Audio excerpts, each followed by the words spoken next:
لە بەغدا لە نێو پەرلەمان ئومێد دوایین گۆڕانکاری چییە لە نێو پەرلەماندا؟ بەڵێ خاوەن بەپێی ئەو زانیاریانە لای منە و من ئێستا ئەندا پەرلەمانێکم لایە دواتر دەیدوێنم، بەڵام ئەمێ بڵم کە لە ئێستادا سەرجەم پەرلەمانتارەمان گرتوەکان بەردەمی سەلیم جوبوریان گرتووە هوتافە کێشن کە سێ وشە دەڵێن: سەلیم بەڕە بەڕە، عەبادی بەڕە بەڕە، فوئاد بەڕە بەڕە. واتە سەلیم بۆ دەرەوە، فوئاد بۆ دەرەوە، عەبادی بۆ دەرەوە. مەبەستیان سەرۆک کۆماری عێراق و سەرۆکی ئەنجومەنی وەزیران و سەرۆکی پەرلەمان بۆ دەرەوە.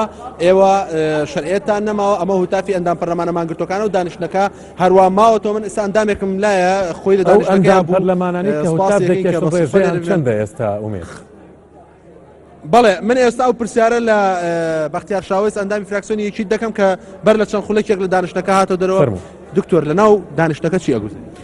بەڵێ لە ڕاستیدا لە ناو دانیشتنەکە جەوێکی پڕ لە فەوزایتیایە، یعنی ئەتوان بڵێم حربی ساردە لە نێوان هەردوو بەرەکەدا و دیمەلێکی زۆر عەجیبە. حەیدەر عەبادی لەسەر کورسیێک لەولاوە دانیشتۆ و پاسەوانەکانی بە دەوریایەتی، سەلیم جوبوری و هەردوو جێگرەکەشی لە شوێنی خۆیانن پاسەوانەکانی. هەموو مۆعتەسیمینەکانی ژواتە مارگرتوەکان هاتوونە دەبەردەمیان تەپڵ لێیەن، پێیانەڵێن سەلیم بڕۆ دەرەوە، عەبادی بڕۆ دەرەوە، ئەوانیش پێیەکەنن.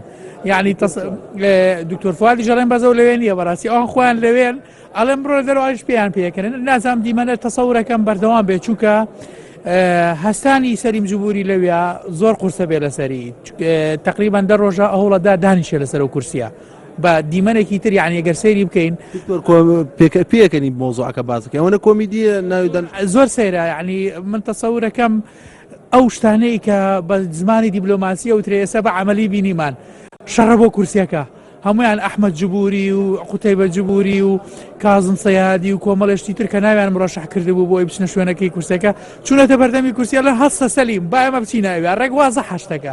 نەپەیوەندی بە چاکسازیەوە هەیە، نەپەیوەندی بە میلەتەوە هەیە، بەڵام ئەوەی کە زەرەرمەندە لەم نێوەندەدا مەسەلەی میلەتەکەیە. بەڕاستی هەرچەندە ئەوانەڵێن المواطن مواطن مواطن، اینجا خەریکە سەرچۆپیشتی واشی تایە گێڕە کاکە ئومێد. تۆ گەر بێتە ژوورۆ حەگاڵەکانیان کردوێتەوە، بەعزێکیان بەرزیان کردوێتەوە و هەستانی ئەمڕۆی سەلیم لەسەر ئەو کورسیە زۆر قورسە بێتەوە شوێنەکەی خۆی، یعنی ئەو دیمەنە وایە. دکتۆر ئەمێ پرسیارەوە لێ بکەم، ئێستا عەبادی لە ژوورەوە و لیستێکی پێیە، هەڵبەتە ڕەنگە بینی بێت بەدەستێەوە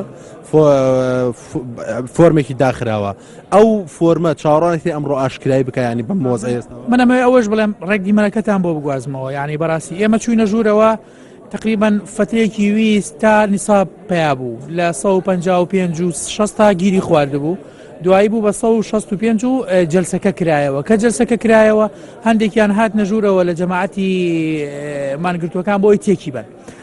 5 دقەی پێچوو دوای ئاەت خوێندنەوە ڕاستەوخۆ عەبادی هاتە ژوورەوە. کە هاتە ژوورەوە ئەمە وەزعەکەی تێگا، ئەینا جەلسە ئەڕۆشت. کە هاتە ژوورەوە بەدوایە مانگرتوەکان هاتن، هەر ئوتافیانە کێش یان بڕۆ دەرەوە، ئەمە شوێنی تۆ نیە، نیساب شەرعی نیە، قانونی نییە.